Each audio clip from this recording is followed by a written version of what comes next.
Piala Presiden Elite 2026 seharusnya menjadi etalase terbaik sepak bola Indonesia. Turnamen pramusim dengan klub-klub terbaik, pelatih-pelatih baru, hingga pemain asing berkualitas. Namun sayangnya justru menjelang babak semifinal yang menjadi sorotan bukan hanya pertandingan di atas lapangan, melainkan penyelenggaraannya. Perubahan venue, perubahan jadwal hingga kebijakan yang membuat supporter kedua tim tetap tidak bisa hadir meski pertandingan dipindahkan ke stadion netral, menimbulkan banyak tanda tanya. Apakah turnamen sebesar Piala Presiden memang dipersiapkan secara matang atau justru panitia kehilangan konsistensi ketika kompetisi sedang berjalan? Di sisi lain, terlepas dari polemik tersebut, semifinal antara Persib Bandung dan Persija Jakarta tetap menjadi pertandingan yang paling dinanti. Dua tim yang sama-sama dibangun pelatih baru mulai menunjukkan identitas permainan masing-masing. Dan satu pertanyaan besar lainnya, apakah Mariano Peralta akhirnya akan menjalani debutnya bersama Persib? Nah, itu dia. Yuk kita bahas sampai tuntas. Jadi gini teman-teman, wajar jika kritikan keras di mana-mana dilontarkan kepada penyelenggaraan turnamen pramusim kali ini. Bukan sekedar karena adanya perubahan jadwal atau lokasi pertandingan. Dalam dunia sepak bola ya, perubahan memang bisa aja terjadi karena alasan keamanan, teknis maupun kebutuhan penyiaran. Namun persoalannya adalah konsistensi. Turnamen sebesar Piala Presiden Elite seharusnya itu sudah memiliki perencanaan yang matang sejak hari pertama. Venue pertandingan, tanggal pertandingan, kick off hingga lokasi semifinal dan final. Semuanya idealnya ya sudah diputuskan jauh hari sebelum bola pertama ditendang. Karena sebuah turnamen profesional membutuhkan kepastian bukan hanya bagi klub, tetapi juga bagi pemain, pelatih, media, sponsor, broadcaster, hingga ribuan supporter yang sudah menyusun rencana untuk hadir langsung. Ketika jadwal berubah di tengah turnamen, muncullah kesan bahwa perencanaan belum benar-benar siap menghadapi berbagai kemungkinan.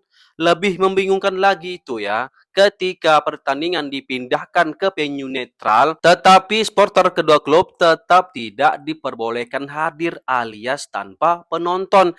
Kalau alasan pemindahan adalah faktor keamanan, apa nggak ada komunikasi dengan pihak kepolisian sebelum turnamen ini diselenggarakan? Masa iya nggak ada pemberitahuan awal mengenai venue semifinal dan final? Aduh, kacau, kacau. Ini menjadi evaluasi penting bagi panitia karena sepak bola tanpa atmosfer supporter kehilangan sebagian daya tariknya ya kan. Turnamen pramusim seharusnya itu menjadi pesta sepak bola, bukan sekedar pertandingan yang steril dari atmosfer tribun. Mudah-mudahanlah evaluasi ini menjadi bekal agar penyelenggaraan turnamen berikutnya jauh lebih matang. Terlepas dari polemik penyelenggaraan, teman-teman, Persib justru memperlihatkan perkembangan yang sangat menarik sepanjang fase grup. Dalam 3 pertandingan terakhir, terlihat bahwa Igor Tolik tidak sekedar mengejar kemenangan. Ia sedang membangun sistem. Coba deh perhatikan. Persib tidak hanya mengandalkan penguasaan bola, yang paling penting atau yang paling menonjol adalah keberanian melakukan pressing tinggi.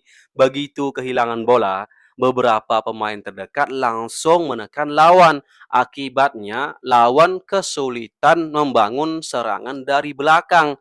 Selain itu, transisi menyerang juga menjadi jauh lebih cepat. Persib tidak membutuhkan terlalu banyak sentuhan gitu ya untuk memasuki area pertahanan lawan. Pergerakan antar lini juga terlihat lebih hidup. Back sayap berani naik, gelandang aktif membuka ruang, Sementara itu pemain depan terus melakukan rotasi posisi. Namun masih ada pekerjaan rumah gitu ya. Apa itu rupanya Bang? Ya penyelesaian akhir. Jumlah peluang yang diciptakan Persib sebenarnya cukup banyak ya kan. Tetapi efektivitas belum maksimal. Masih ada beberapa peluang emas yang gagal dikonversi menjadi gol. Kalau aspek finishing ini bisa diperbaiki ya. Wah, Persib berpotensi menjadi salah satu tim paling berbahaya musim ini. Teman-teman, di sisi lain, Persija juga mengalami perkembangan yang tidak kalah menarik loh. Kehadiran Sintayong mulai membawa perubahan karakter permainan. Dalam 3 pertandingan fase grup, Persija terlihat lebih disiplin menjaga bentuk tim. Mereka tidak mudah terpancing bermain terbuka. Saat kehilangan bola gitu ya, para pemain langsung mempersempit ruang sehingga lawan tidak leluasa melakukan progresi. Yang menariknya tahu nggak apa? Fleksibilitas permainan mereka. Persija mampu bertahan dalam blok yang rapi, tetapi ketika mendapat ruang gitu ya, mereka melakukan transisi sangat cepat. STY tampaknya ya masih berada pada tahap membangun fondasi. Kalau aku amati belum semua pola berjalan sempurna. Masih ada beberapa momen ketika koordinasi antar lini terlambat sehingga lawan mampu menemukan celah. Namun secara keseluruhan arah permainan Persija sudah mulai terlihat. Inilah yang membuat mereka menjadi lawan yang cukup seimbang bagi Persib saat ini. Kalau melihat performa mereka di fase grup, mungkin belum bisa dikatakan unggul gitu ya. Tetapi mereka cukup stabil nih untuk membuat Persib bekerja keras di pertandingan pada esok hari. Kalau membandingkan 3 pertandingan fase grup Piala Presiden Elite 2026, Persib masih sedikit lebih unggul teman-teman.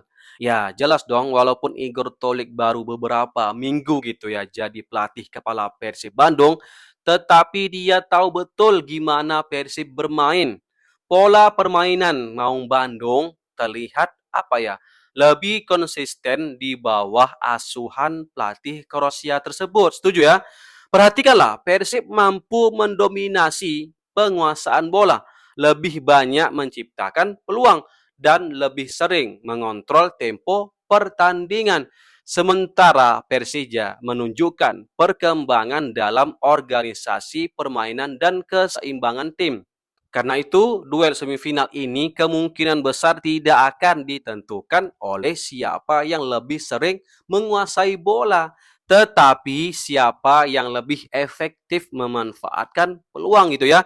Kesalahan kecil aja bisa langsung dihukum. Inilah yang membuat pertandingan terasa seperti final lebih awal. Nah, ada satu pertanyaan nih, apakah Mariano Peralta akan diturunkan pada laga ini? Inilah yang paling ditunggu-tunggu bobotoh. Jagoan baru kita semua ya. Peralta dalam beberapa hari terakhir sudah terlihat berlatih bersama tim. Bahkan ia ikut rombongan terbang ke Bali. Kondisi ini tentu sinyal positif. Namun ikut latihan saja belum tentu berarti siap bermain selama 90 menit ya kan.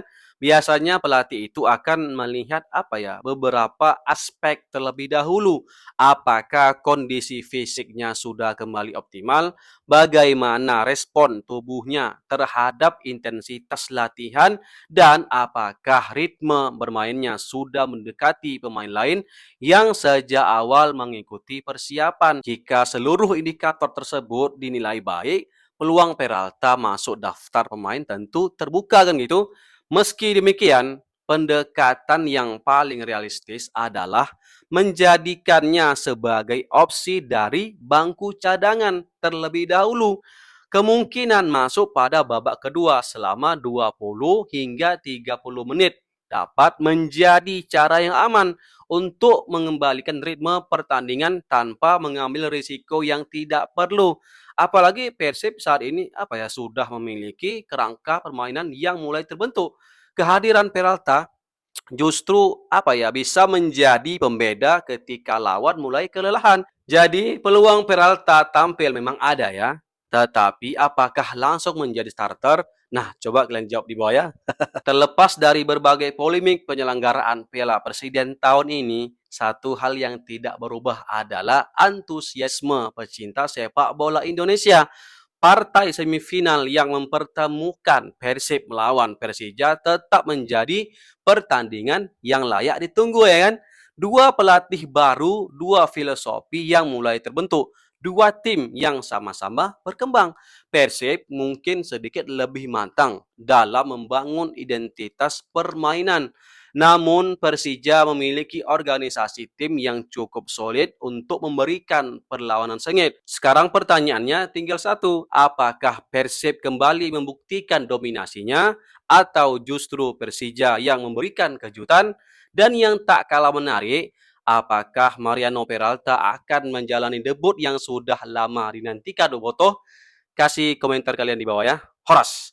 Assalamualaikum warahmatullahi wabarakatuh.